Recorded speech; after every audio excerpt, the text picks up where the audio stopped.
Perkenalkan, nama saya Sania Triksi, NIM saya. Kembali lagi dengan tugas saya dari kelas Intro to Accounting di kampus Universitas Ciputra. Kali ini tugas saya AFL 3 dengan perusahaan dagang dan sedikit berbeda dengan AFL 1 dan kedua video pertama dan kedua saya karena sebelum-sebelumnya adalah perusahaan jasa. Oke, langsung saja perusahaan dagang.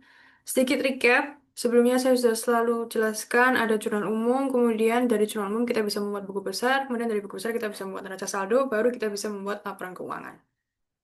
Jadi perusahaan dagang, tadi saya bilang sedikit berbeda dengan jasa, karena dengan namanya sendiri sudah obvious ya.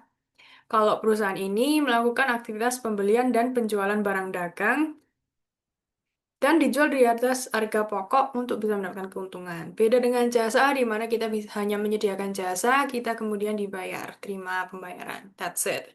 Kalau misalnya dagang, ada barang, kita beli, kita bisa simpan juga. Jadi kita punya persediaan, kita punya stok untuk dijualkan, kemudian kita jualkan. Dan seperti yang kita tahu pada umumnya, kalau kita sendiri belanja, kita bisa retur, kita bisa dapat diskon, kita juga bisa menanggung ongkir. Jadi banyak perbedaannya ya dengan perusahaan jasa. Jadi ini saya rangkum sedikit poin-poinnya. Tadi saya bilang karena kita punya persediaan barang, kita beli barang, kita simpan dulu, maka pencatatannya di perusahaan dagang ini umumnya ada dua metode, yaitu metode perpetual dan metode periodik. Jadi metode perpetual ini mencatat setiap ada keluar masuknya barang dagang. Jadi persediaan kita itu selalu up to date dengan tiap transaksi. Sedangkan periodik ini hanya dilakukan di akhir periode. Jadi mereka hanya melihat berapa persediaan awal dan berapa persediaan akhir. Sudah, itu saja. Jadi kali ini saya akan menunjukkan metode perpetual. Jadi setiap transaksi kita juga mencatat persediaannya bertambah berapa, berkurang berapa, dan begitu. Kemudian tadi saya bilang ada pembelian dan penjualan, kita punya persediaan, dan saya sudah bilang ada retur ya. Jadi kita sebagai perusahaan dagang, kita juga bisa retur barang yang kita beli, dan kita juga bisa dapat retur barang yang kita jual. Jadi ada retur pembelian dan penjualan. Kemudian tadi saya bilang ada diskon, ada potongan, itu juga berlaku sama. Ada potongan untuk pembelian barang, dan ada potongan untuk penjualan barang. Nanti ini ada istilahnya sendiri term of payment dan juga ada ongkir atau kalau di akuntansi biasa disebut beban angkut, freight in or out. Nanti saya juga jelaskan lebih detail. Dan tadi saya bilang kita menjual harga di atas harga pokok untuk mendapatkan keuntungan dan harga pokok ini kita sudah sering dengar HPP berapa, harga pokok penjualan. Jadi semua biaya-biaya yang kita keluarkan untuk mendapatkan barang yang akan kita jual nanti, biaya-biaya ini kita semua harus hitung, kita catat dan ada di dalam jurnal dan pembukuan kita. Oke, jadi tadi saya bilang ongkir, per in or out ada dua macam. Kata-katanya istilahnya adalah FOB, free on board. Jadi ini adalah syarat penyerahan barang yang menentukan kapan hak kepemilikan berpindah dari penjual ke pembeli dan siapa yang harus membayar ongkos kirim. Jadi dibagi dua. Yang pertama FOB shipping point, buyer pays freight costs. Jadi yang menanggung ongkir adalah si pembeli. Dan bisa dilihat ini penjelasannya, ilustrasi untuk lebih mengerti. Setelah kurir mengambil barang dari penjual, langsung hak kepemilikan itu berganti ke si pembeli. Maka dari itu, setelah hak kepemilikan ada di tangan si pembeli, sejak di titik ini, apapun biaya-biaya yang keluar agar barang ini sampai ke si pembeli, biaya-biaya itu ditanggung oleh si buyer, si pembeli. Jadi ongkir itu beban angkut itu ditanggung oleh buyer, pembeli. Dan yang berikutnya FOB destination, kebalikannya. Hak kepemilikan barang berpindah ke pembeli saat barang tiba di pembeli. Jadi sebelum sampai di titik ini, waktu barang ini ada di dalam perjalanan, dalam truk apa segala macam, itu semua masih tanggung jawab si penjual. Maka dari itu, ongkos kirimnya masih ditanggung si penjual. Jadi singkatnya, FOB shipping point, ongkir ditanggung pembeli, FOB destination, ongkir ditanggung oleh si penjual.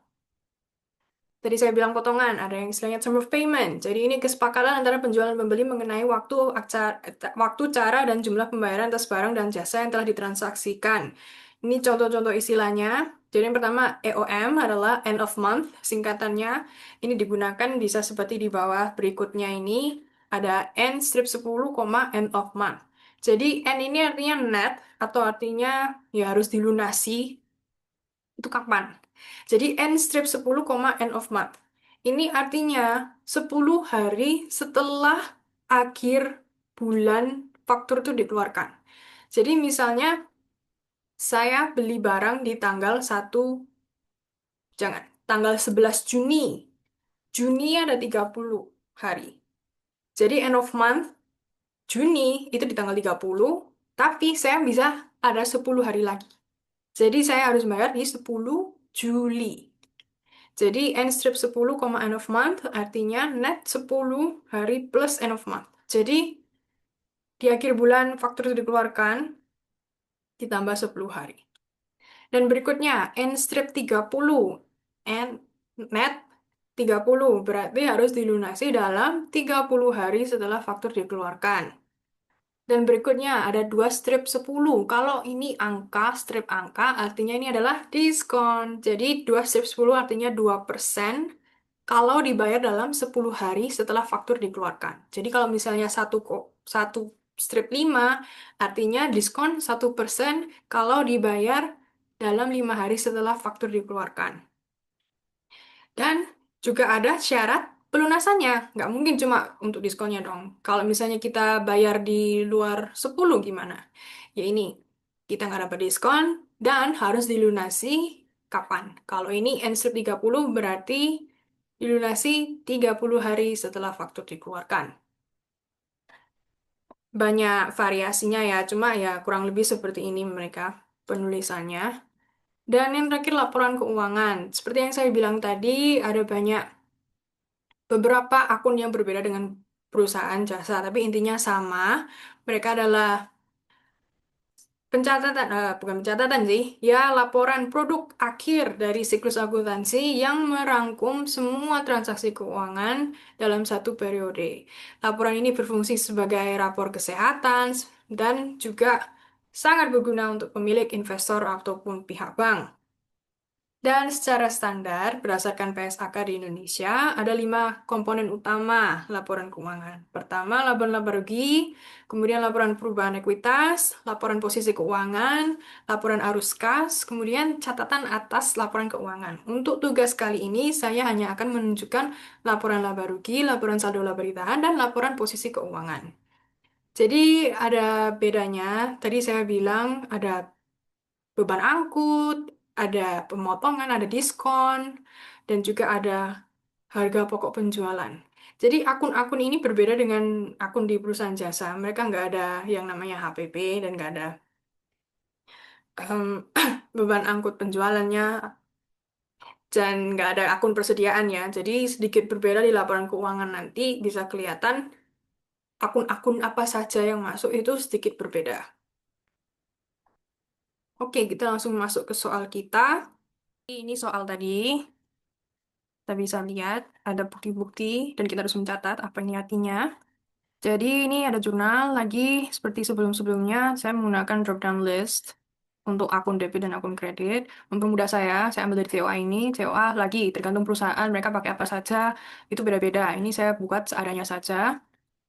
Kemudian apa nominal debit, nominal kredit dan keterangan transaksi apa itu. Kemudian ini rumusnya untuk mempermudah saya nanti membuat neraca saldo buku besar dan lain sebagainya di Microsoft Excel. Jadi ini hanya eliminasi ya, bukan memfilter ya, akun apa yang kepake. Jadi muncul semua di sini nanti. Ini rumusnya if, jadi kalau misalnya nominal debit lebih besar dari nol, berarti ada nominalnya, ada yang ke debit. berarti dia adalah akun debit.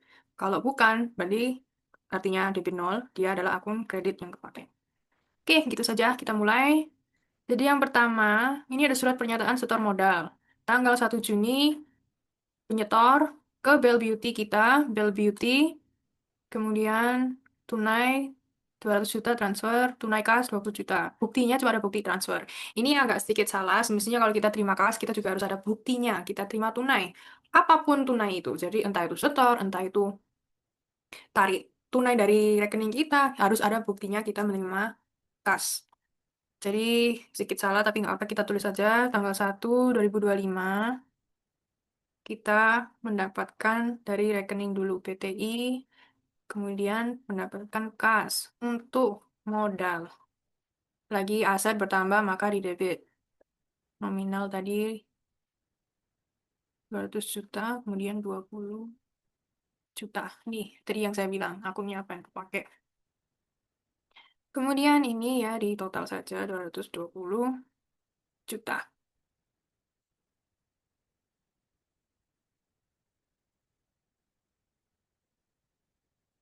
Oke, kita bisa lihat next ada apa. Ini ada invoice dan ada kwitansi. Invoice-nya dari Ratusari untuk kita. Kita beli barang persediaan dagang. Eh, barang persediaan dagang. Kita beli persediaan. Kita beli barang dagang. Barang untuk didagang. Oke, jadi lihat saja tanggalnya 2 Juni. Dan bisa dilihat di situ invoice-nya ada juga term of payment.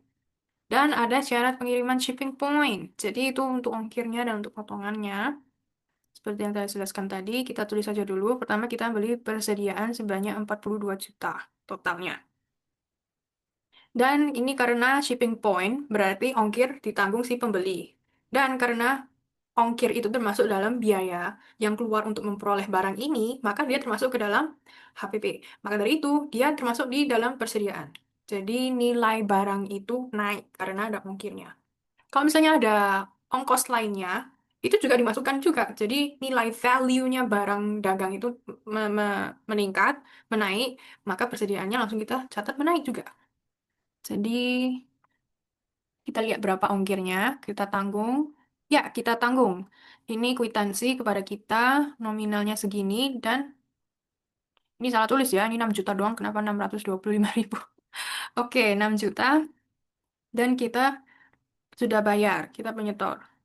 Bell Beauty. Jadi kita tulis saja. Pertama, persediaan.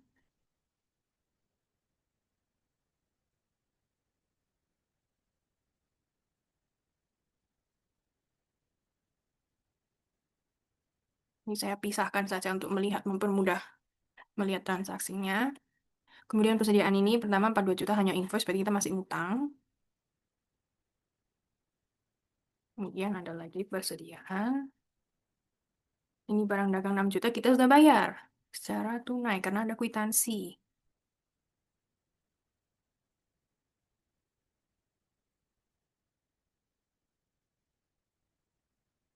Ini saja pembelian barang dagang dari CP.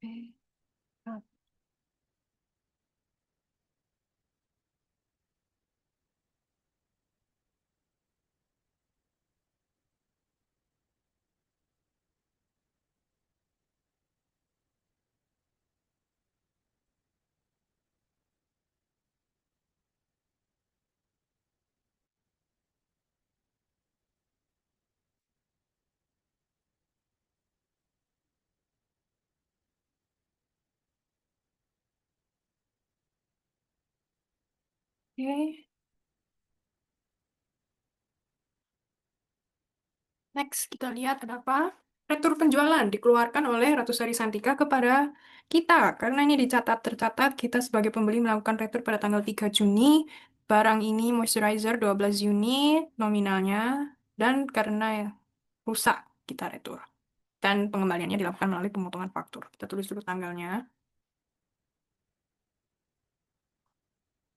Jadi, karena rusak, maka yang pertama persediaan kita berkurang. Karena persediaan kita berkurang, maka dia ada di sisi kredit. Jadi, persediaan barang dagang berkurang. Berkurang sebesar 1.320. Nah, Dan ini dipotong faktur, maka dari itu dipotong utang. Jadi karena tadi kita belinya masih utang dan kita retur dan kita dapat kembali itu dipotong dari utang kita, maka utang kita berkurang. Utang berkurang ada di sisi debit. Besar 1,3.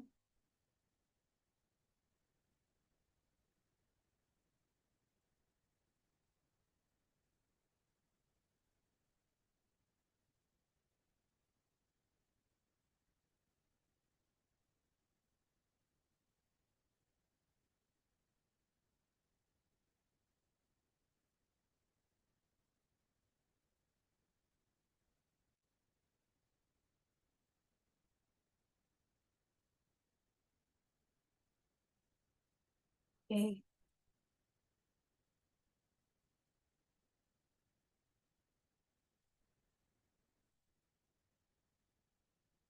Kemudian kita lihat next ada apa. Ini ada bukti transfer tanggal 3 Juni kepada Ratu Sari Santika, CV tadi, kita sebagai si pengirimnya. Terangannya untuk invoice, berarti kita membayar invoice kita. Dan kita bisa lihat ini invoice-nya ini, untuk nominalnya kita bisa lihat. Ini kita akan tulis dulu tanggal. Kemudian yang berkurang di sisi bank. Namun kita lihat dulu. Ini utang usaha kita seharusnya kan 42 juta dan dipotong oleh returnya. Kenapa berbeda dari 40.680 menjadi 40.273.200 rupiah? Mari kita lihat. Tadi invoice-nya kita ada termin, ada term of payment. Dapat 1% kalau dibayar dalam 5 hari setelah faktur keluar tanggal 2. Berarti kita bayar tanggal 3, dapat kita diskon 1%. Jadi kita bisa lihat saja kalau misalnya ini kali 1%, kemudian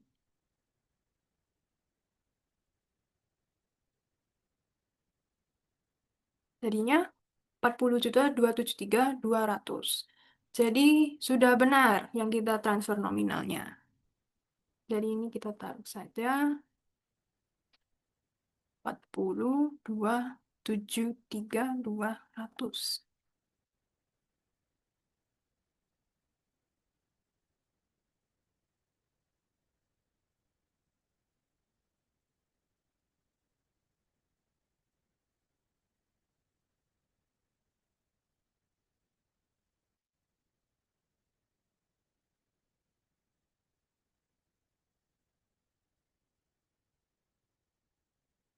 Oke, kita lihat next ada apa. Kita akan melakukan perpetual. Jadi sistem jurnal perpetual ini artinya tiap kali ada apa? Ada akun persediaan dan tiap kali ada keluar masuknya barang, maka kita mencatat. Jadi persediaannya berkurang bertambah, kita catat terus tiap kali ada yang keluar masuk. Dan karena kita melakukan invoice, berarti kita sudah mulai menjual. Jadi kita akan menulis juga persediaan dan HPP-nya. Jadi yang pertama, kita tanggal 4 ini nominalnya syarat pengiriman destination termin 1 strip 3 and strip 7. Jadi destination artinya yang menanggung adalah kita sebagai penjual.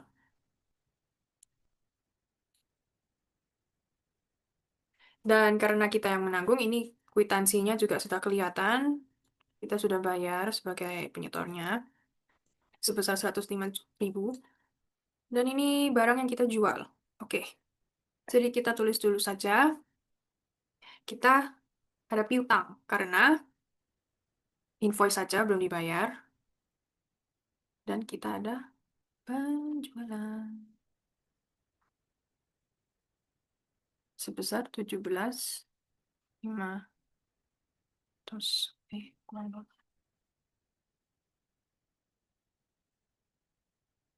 Dan karena itu, kita juga mengeluarkan HPP dan persediaan kita berkurang. Untuk tahu berapa, kita akan lihat di catatan persediaan ini. Jadi saya tulis ini. Tadi kita ada beli, ini persediaan saldonya, terus tanggal 4.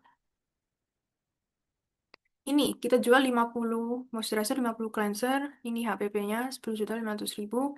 Kita tulis saja 10.500.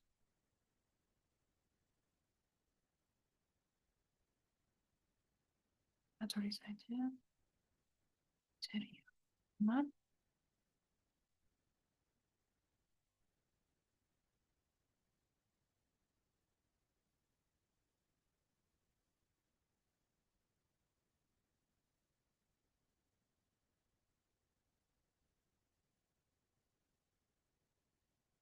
Oke, dan kita juga ada menanggung ongkos kirimnya, FOB destination. Kita sudah bayar juga, ini kwitansi, kita sudah bayar berarti ada tunai. Karena kwitansinya keluar, kita tulis saja tanggalnya dulu. Akunnya adalah beban angkut penjualan, dan kita mengeluarkan kas sebesar 105.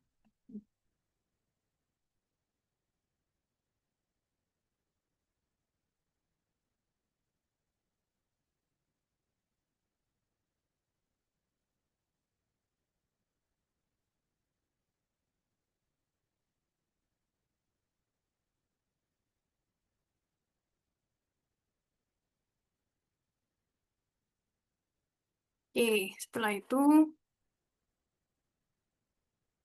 kita lihat ada apa berikutnya. Ada invoice lagi dan ada kwitansi Quicksand, kurir. Jadi kita yang mengeluarkan Bell Beauty tanggal 4 Juni kepada CV Local Beauty. Syarat pengirimannya beda. Kali ini shipping point. Berarti yang menanggung adalah si pembeli. Kemudian ada termnya, barangnya ini semua. Kita tulis saja dulu tanggalnya. Kita keluarkan di tanggal 4. Sama, tanggal 4 kita adanya invoice, berarti dia masih hutang. Karena itu piutang, uang penjualan sebesar 2,5 juta.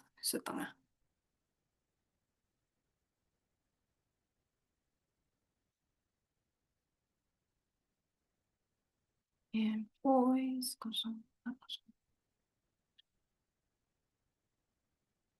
Dan seperti tadi saya bilang, karena perpetual kita ada HPP dan juga persediaan berkurang. Kita catat, kita cek lagi. Di sini, ini berikutnya tanggal 4 di bawah ini, Moisturizer 100, Cleanser 50, dan HPP-nya 16. Jadi kita tulis saja.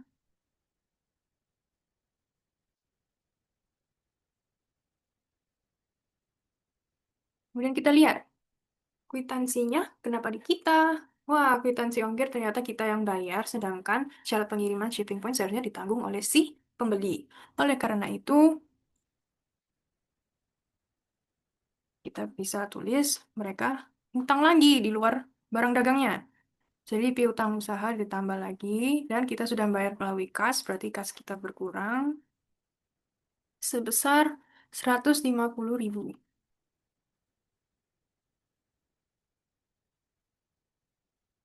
Oke.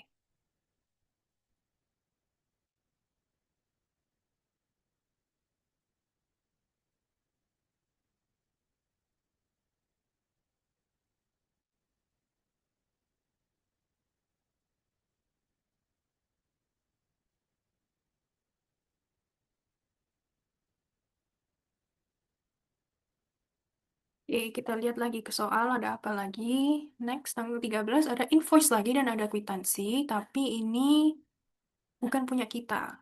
CV Santika Mulia mengeluarkan untuk kita CV Bell Beauty dengan syarat pengiriman destination.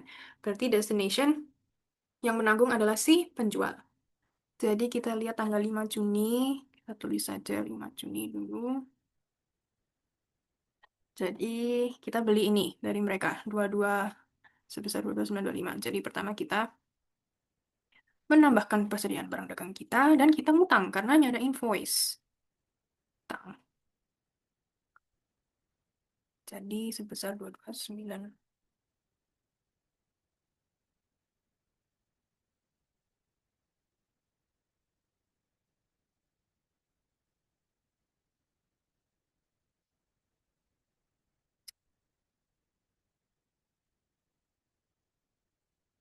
Oke, dan kita lihat ini destination yang menanggung adalah si penjual dan mereka sudah bayar. Dilihat ini CV Cantika Mulia sudah setor, jadi kita nggak perlu mencatat sebagai pembeli. Kita lihat soal berikut. Retur penjualan.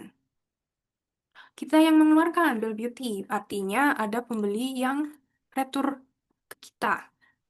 Tanggal 6 Juni dilakukan oleh Local Beauty sebagai pembeli. Dia meretur cleanser sebanyak 50, nominalnya alasan retur salah order, jadi barangnya dikembalikan dan pengembalian dananya dilakukan melalui potong fakturnya, berarti potong utang dia.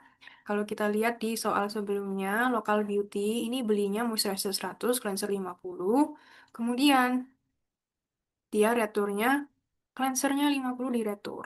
Kita tulis dulu tanggalnya 6 Juni. Akun pertama yang bertambah, bukan yang bertambah sih, yang di debit itu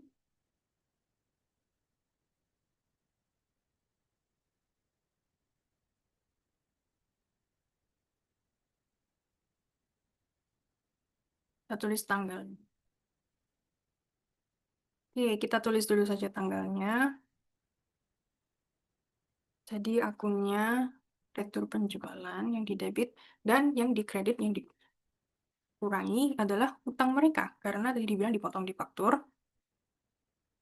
Eh, Potong di faktur berarti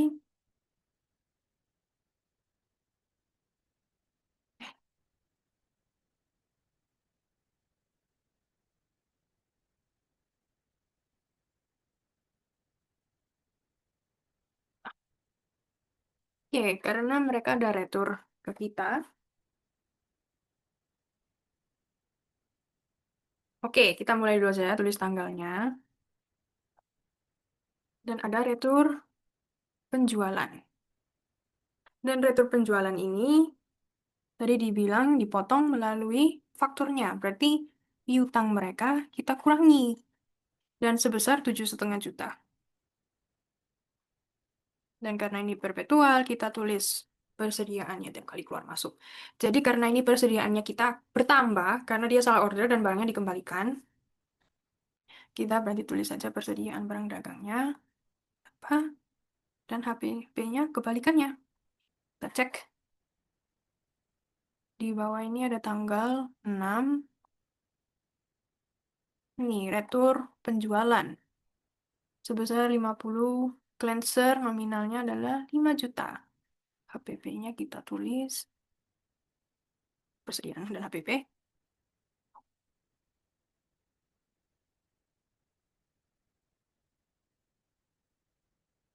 Dari Local Beauty.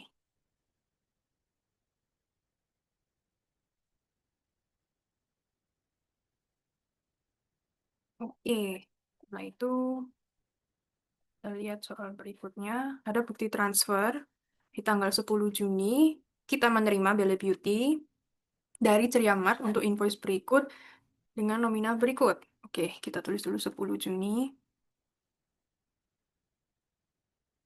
Kita lihat invoice ini apa. Invoice sebelumnya dari Ceria Mart ini. Dan kita bisa lihat, tanggal 4 Juni kita keluarkan ini faktur invoice, dan dia dapat diskon kalau bayar dalam 3 hari 1%. Tapi kalau dia di luar itu nggak dapat diskon dan harus dilunasi dalam 7 hari setelah keluar fakturnya, berarti terakhir tanggal 11 Juni seharusnya sudah bayar, dan tadi dia bayar di tanggal 10. Berarti nggak dapat diskon 1%-nya. Oleh karena itu, nominalnya sama, 17,5 juta yang dia harus bayarkan. Sudah benar, kita tulis saja bertambah di rekening kita dan piutangnya kita hapus. 17,5.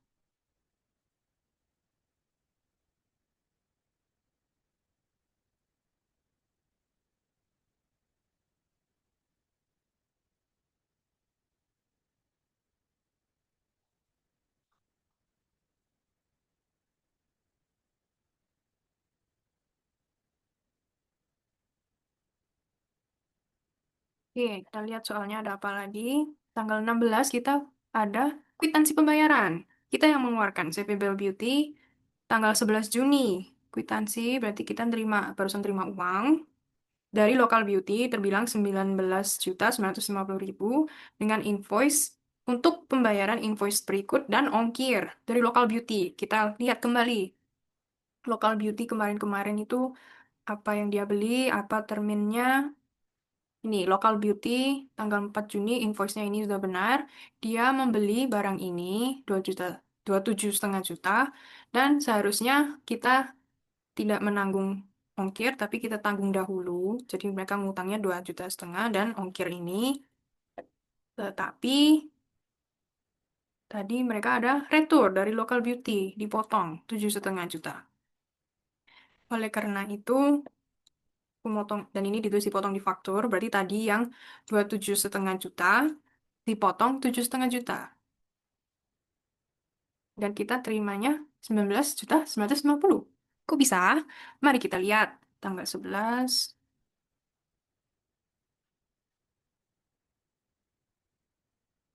Kita tulis dahulu. Kas. Kemudian kita lihat. Jadi pertama dia ada ngutang ke kita 27,5 juta. 27,5 juta, kemudian dia ada utang juga 1,5 juta. Namun, dia juga di faktur tersebut, di faktur 27,5 juta, dia ada retur sebanyak 7,5 juta. Jadi sisanya 20 juta. Dari 20 juta ini, dia membayar dalam cukup waktunya. 27 dalam 4 ini, dia bayarnya 7 hari kemudian. 7 hari kemudian ini pas dapat termin apa dapat diskon 1%. Jadi kita bisa hitung ya kita hitung dulu 27,5, kemudian dia kurang ini, dia retur. Jadi semestinya 20 juta. Namun dia dapat diskon 1%. Jadi faktur dia sisanya 19,800.000. Nah, ini fakturnya dia. Tapi dia juga bilang ini untuk pembayaran invoice dan ongkir. Ongkirnya karena dia spesifikasi dan tidak ada notes lainnya digabung dengan faktur atau bagaimanapun juga. Jadi dia itu nggak dapat diskonnya. Kecuali di persepakatan itu mereka bilang, oke, ongkir ditanggung di penjual terlebih dahulu, lalu akan dimasukkan ke dalam faktur. Tapi ini tidak. Tidak ada bukti pertanyaan seperti itu. Jadi 19,800.000 ini ditambah dengan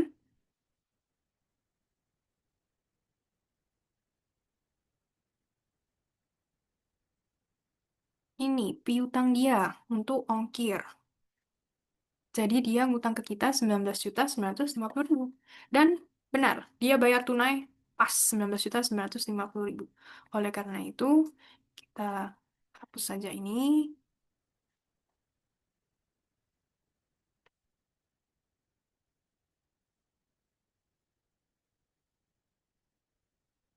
Kita ganti, kita masukkan.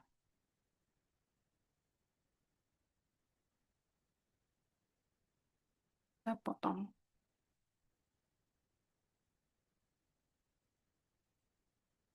Namun, untuk pencatatan ini, 19,950.000 tidak menutupi piutang dia yang masih di 20,150.000.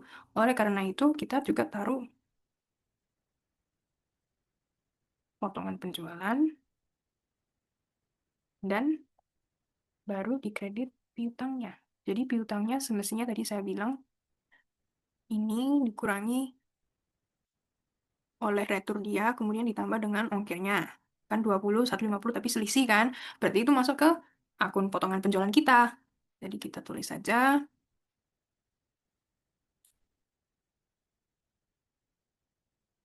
200.000. Atau dengan kata lain 1% dari faktur invoice dia.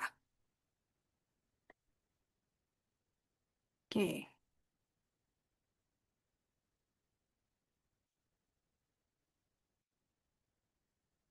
Invoice.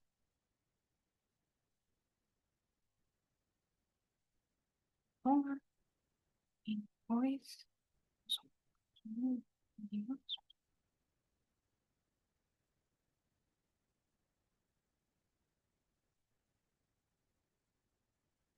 Oke. Setelah itu kita lihat lagi di soal ada apa. Jadi yang pertama, Bell Beauty, kita mengeluarkan invoice lagi tanggal 15 Juni kepada Ceria Mart. Shipping point, jadi shipping point yang menanggung adalah si pembeli.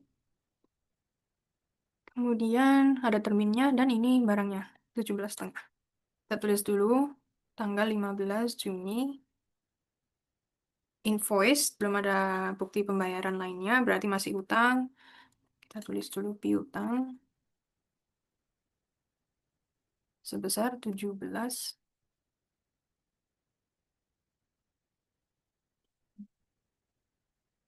Oke.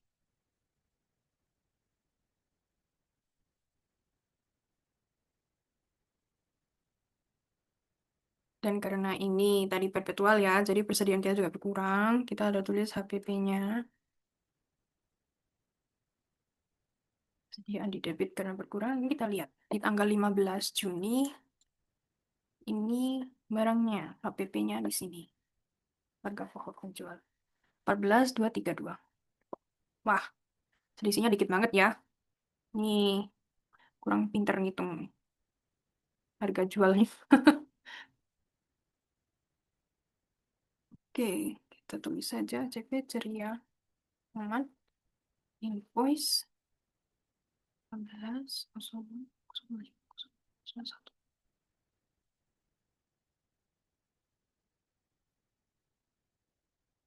Dan kita lihat tadi shipping point kan, berarti seharusnya yang menanggung adalah si pembeli. Namun kita lihat ternyata kita yang menanggung. Bill Beauty, kwitansi dikeluarkan oleh kurir Quicksand. Kita sebagai si pembayar, berarti kita masih nanggung dahulu sebesar ini. Berarti kita tulis sama seperti tadi sebelumnya. Dia hutang ke kita, maka piutang kita bertambah dan kita telah kekurangan tunai untuk menutupi itu. 180.000.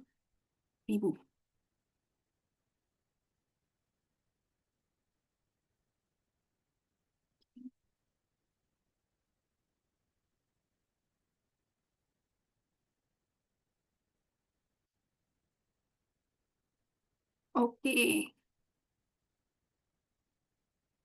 kita lihat ada soal apa lagi. Ini soal terakhir. Jadi di tanggal 20 Juni, penerimanya Cantika Mulia, kita sebagai pengirim. Lupa tulis keterangan, nggak ada beritanya. Susahnya kalau nggak ada berita ini, bagi akuntan kitanya ini harus nyari. Ini bayang tuh apa ini ya? Oke, kita cari. Cantika Mulia. Cantika Mulia itu kalau kita ingat, kita ada nggak ya? Kita lihat dulu deh. 22.925. Oh, ini ada ternyata. Kita ada transaksi sebesar itu, ya ini, pembelian barang dagang dari CV Cantika Mulia. Jadi kita ada utang, kita beli barang ini di tanggal 5, dan kita bayar di tanggal 20. Kita lihat, ini berarti kita tidak dapat diskon. Benar nggak? Kita lihat dulu, mana ya invoice-nya? Ini dia, Cantika Mulia. Tanggal 5 Juni dikeluarkan, dan terminnya adalah dapat diskon kalau dibayar dalam 5 hari setelah faktur keluar. Berarti paling telat tanggal 10 Juni. Tapi kita bayar tanggal 20, berarti kita nggak dapat dong. Sudah benar, berarti nominalnya 22.925. Dan syarat pengiriman destination berarti sudah ditanggung oleh Cantika Mulia dan benar ditanggung. Jadi ini sudah benar. Kita telah melunasi faktur ini tanpa diskon. Oleh karena itu, kita utangnya di debit karena utang itu mengurangi laba-laban. Kalau mengurangi berarti dia ada di sisi debit. Kalau berkurang dia ada di sisi debit. Utang itu liabilitas, maaf. Dan liabilitas kalau berkurang ada di sisi debit. Dan kemudian kita berkurang apa yang dikredit, kita berbank. Karena kita transfer langsung dari rekening kita. Berkurang dari rekening.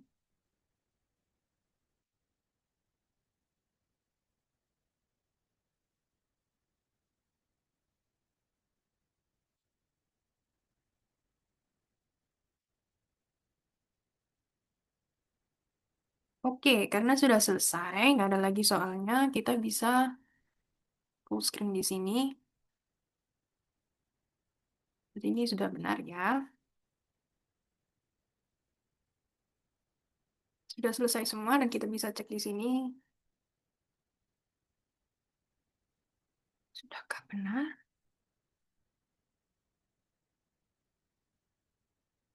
Dan ya, sudah seimbang. Wow, sudah benar. Sama dasar akuntansi, benar.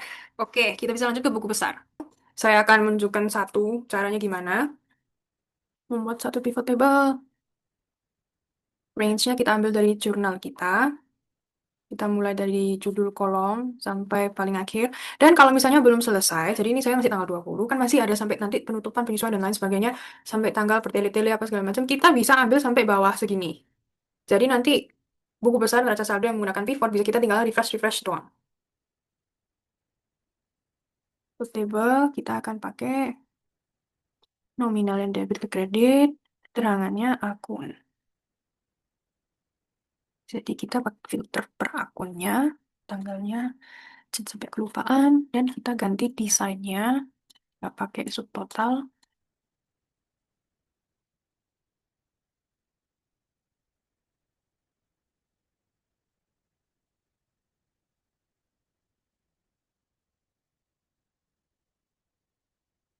Kita pilih akun bank. Nah, sudah jadi. Kita akan perbaiki sedikit biar kelihatan lebih bagus. Ini saya ganti dulu debit, nominalnya yang ke debit atau ke kredit setiap transaksi. Kemudian saya akan ganti menjadi rupiah.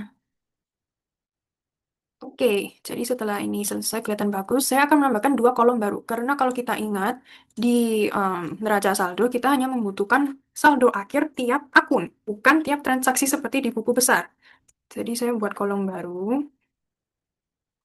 Kalau debit lebih besar dari eh besar dari kredit, maka debit dikurang kredit. Kalau enggak, ya nol.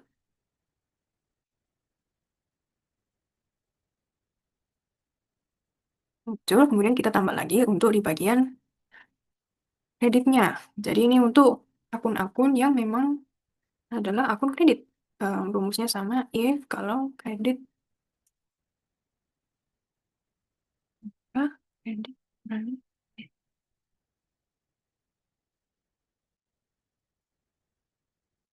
hilangkan. Tada! Jadi berarti akun Bank BTI kita adalah akun debit. Dia ada di sisi debit. Kita bisa ganti namanya. Oke, dan ini saya tinggal copy paste sampai semua akun ini, akun yang muncul di jurnal kita, muncul di buku besar. Buku besar kan semua akun yang ada ya, kelihatan. Dan ini saya tinggal copy paste sebanyak ini. Ada 1, 2, 3, 4, 5, 6, 7, 8, 9, 10, 11.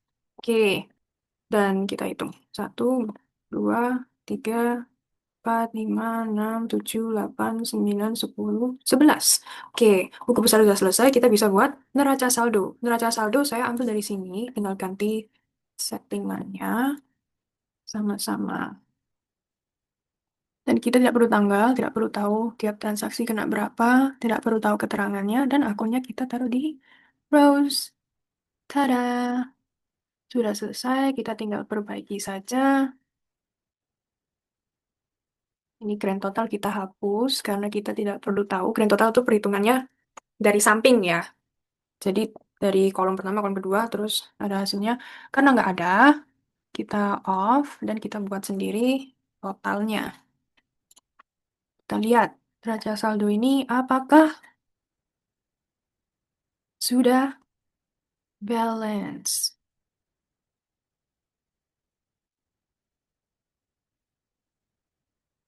Dan yap, sudah balance.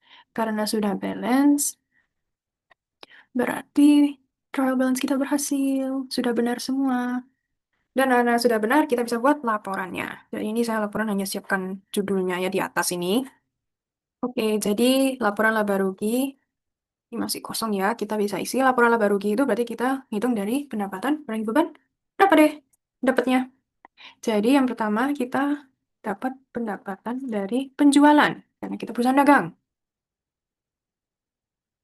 Dan kita tulis begini, soalnya sebagai perusahaan belum tentu kita cuma terima dari penjualan barang. Bisa saja kita dapat pendapatan dari misalnya sewa sebagian toko kita. Atau misalnya kita dapat pendapatan gara-gara kita jual alat, bukan barang dagang. Jadi beda. Kita ini klasifikasi pendapatan dari penjualan kita. Dan untuk ini kita akan menggunakan drop down list juga. Drop down list.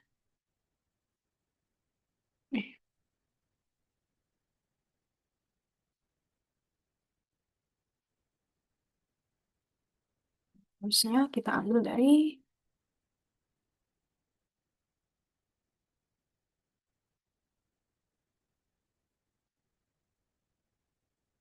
oke, jadi pendapatan penjualan. Kita tentunya dapat dari akun penjualan kita. Kemudian kita juga ada retur penjualan. Kemudian kita juga ada potongan. Jadi ini istilahnya menambah mengurang ya. Jadi penjualan kita ambil dari neraca saldo kita. Ini ada rumusnya. Jadi kita ambil saja. Saya akan menggunakan rumus VLOOKUP. Lookup value kita adalah ini. Kemudian table arrow-nya kita akan ambil dari sini, neraca saldo. Kemudian saya akan lock, jadi dia tidak bergeser. Saya gunakan ini, kemudian call index number-nya.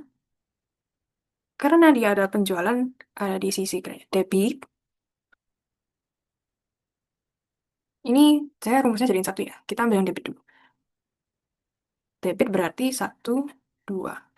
2, call index number-nya. Dan range lookup-nya exact match. Dan ini saya tambah dengan VLOOKUP lagi. Namun yang kali ini saya akan ambil dari sisi kredit. Jadi saya lock lagi. Ini juga bisa pakai sum if ya. 1, 2, 3. 3 dari. Dan muncullah dia. Dan ini saya bisa langsung deh muncul semua. Ini saya bedakan saja ya. Jadi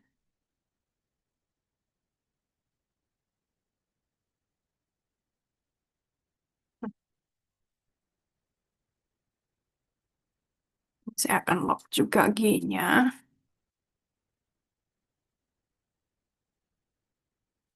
Jadi kalau saya lock G-nya, saya bisa copy paste di kolom yang berbeda-beda. Tada! Oke. Ini saya bedakan soalnya bisa dilihat ya, kalau penjualan berarti kan bertambah dia di sisi sini. Sedangkan kalau retro penjualan berarti kan penjualan kita berkurang, maka saya taruh di sisi satunya, si ya istilahnya sisi debit lah di sisi kirinya, dan juga potongan berarti memotong penjualan kita.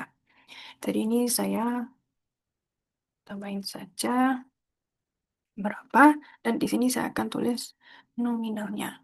Jadi dikurangi jadinya segini. Kemudian kita ini berarti pendapatan ngitungnya eh oh,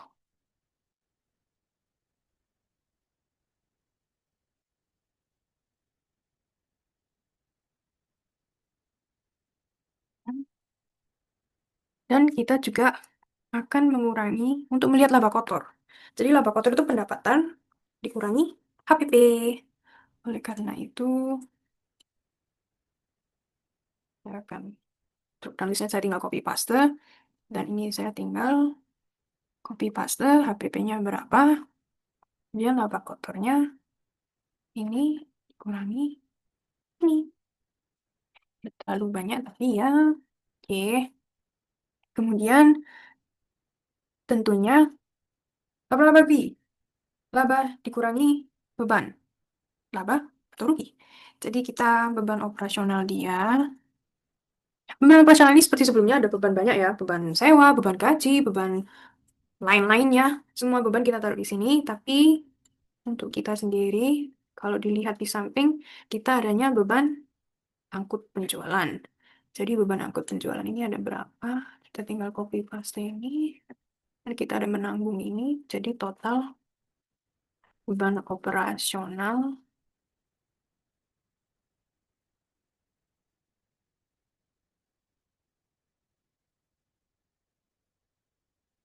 ini nambah.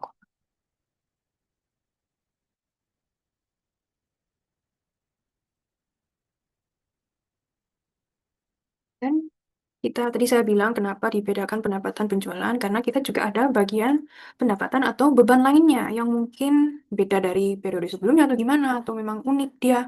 Kita taruh di sini tapi karena nggak ada kita taruh nol saja.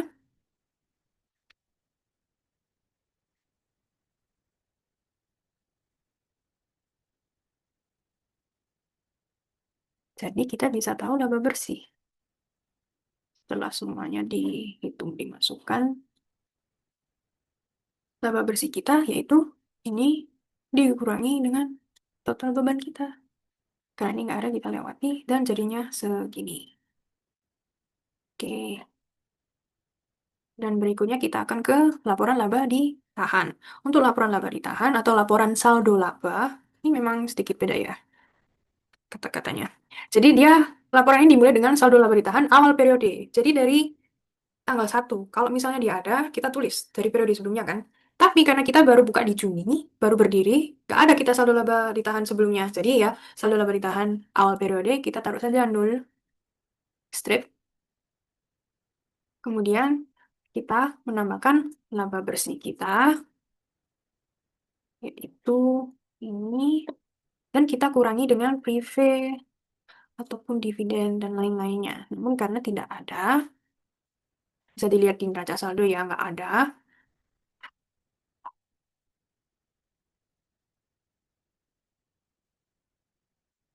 kita bisa kasih strip saja, dan saldo laba ditahan kita tinggal total saja, nggak ada.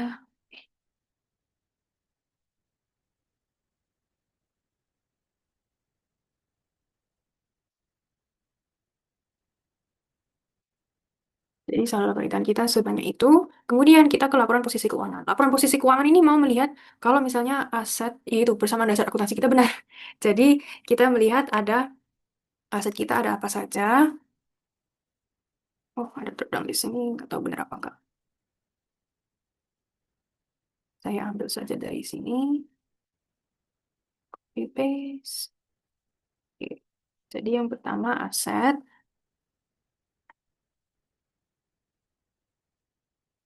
Pertama, aset kita ada kas, kemudian ada bank setara kas, kemudian kita ada persediaan kita. Sisanya ada nggak? Terus kita ada piutang usaha atau piutang dagang ya. Terus kita juga mungkin ada peralatan lah, ada apa, ada apa. Cuma kalau kita lihat, kita nggak ada lainnya. Peralatan kita nol, dan mungkin kita nggak ada perlengkapan juga ya. Ini bener-bener PT ala kadarnya. Jadi karena nggak ada aset lainnya, cuma hanya ini saja. Saya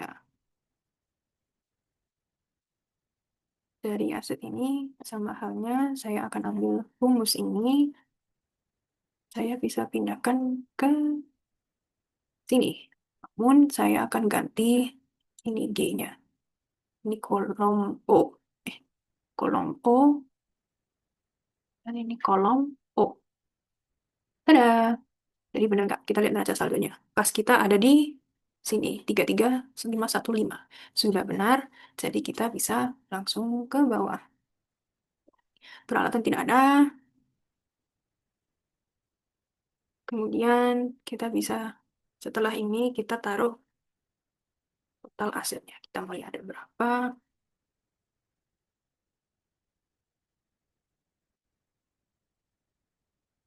Aset sama dengan liabilitas plus ekuitas. Jadi berikutnya liabilitas. Kalau seimbang berarti ini hebat banget perusahaannya.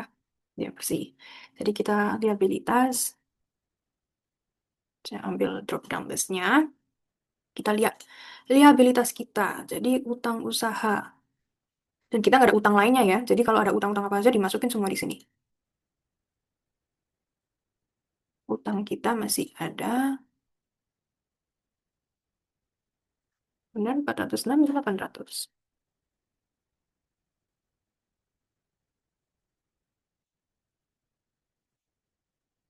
Utangnya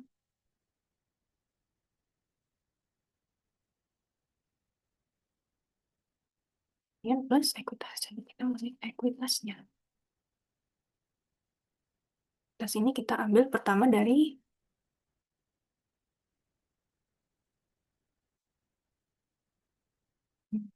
A.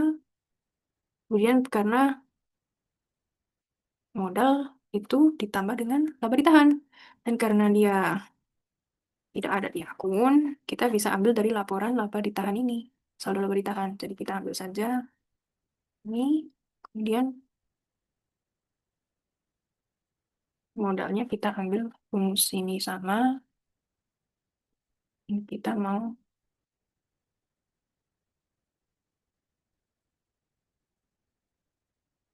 eh, apa ini?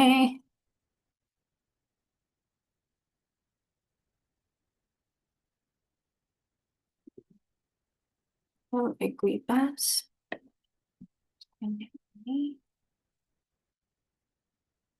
kita di sini total liabilitas plus ekuitas. Terus sama dengan total aset. Apakah sudah sama? Dan yep, sudah sama. Berarti kita udah oke. Jadi sekian dari saya. Terima kasih atas perhatiannya dan sampai jumpa di ALP video keempat. Bye-bye.